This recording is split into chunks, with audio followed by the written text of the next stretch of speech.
This is a Creality CR10 S5. It's huge. I've been really impressed with the quality of the Creality machines, but with a print bed this big, there's bound to be imperfections. It's not perfectly straight, flat, I mean, and because of that, that makes it very difficult to print large parts. It's very important that the first layer adhere really well, or else it comes unstuck and everything else will fail. Now, Creality sells this little guy called a BLTouch, and I think that stands for bed leveling touch, or something like that. But it's a little finger, it's a solenoid, and it actually replaces the Z-axis limit switch. And what it will do, aside from just using it as a limit switch, is actually probe the height of the bed at, I don't know, maybe 10 different positions, and generate sort of a mesh height map of the bed, and then it will compensate in the software so that it can print the first layer conforming to the height of the bed and get good adhesion all the way around. Now, on this particular model, the BLTouch did not work out of the box. I had to take two of the wires, the ones that go to the little red connector that replace the Z-axis limit switch, and flip their polarity. And I think that you have to do that on any of the printers that have a version 2.2 motherboard.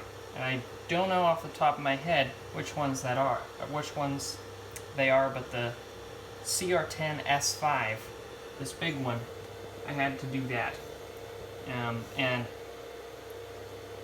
so with that adjustment, the BLTouch is working great. We have a print almost done heating, should start any moment now. And I changed my start G-code settings in Cura.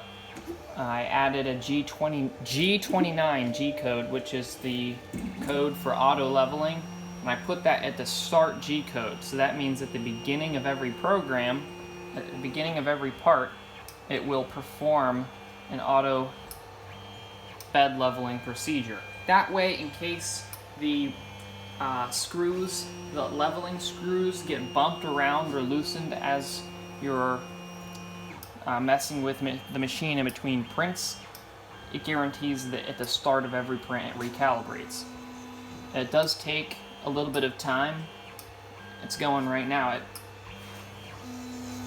It's got to go the whole way across the surface of the bed.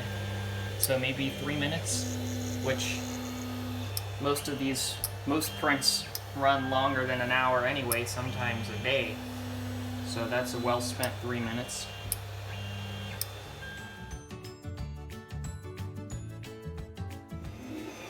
As a first run, I think that looks pretty good. It may be a little bit squashed, but maybe not. It looks like it's sticking pretty well. Tell you what, I'm excited to see this bed being printed on. I replaced it.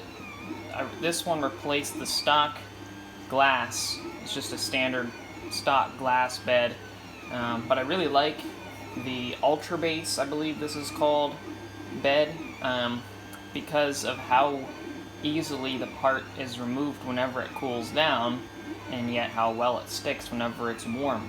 But unfortunately, when we got this Ultra Base bed in, it was so warped, I thought it would be unusable. So, I'm very happy to see it being printed on. And in case you're interested, this piece is going to be the replacement part for our weed whacker. So, very handy.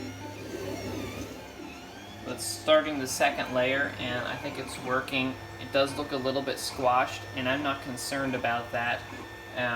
It's not a fault of the BLTouch. That is something that I changed.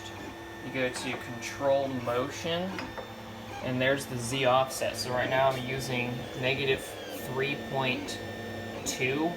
My other machine was -3.1. Just the way the BLTouch mounts, it causes it to naturally raise the extruder up a little bit than the normal limit switch, but that's fine. Basically, I can adjust the height of the first layer by adjusting that Z offset So I'll tweak that. Well, this is the second BLTouch that I have installed this week, and both of them are working pretty well. I've been happy for Creality's support on their website and providing all of the necessary firmware and mounting brackets and wiring harnesses and stuff. There was a little bit of tweaking necessary along the way on this machine, but as long as you know what's coming, it's not too bad.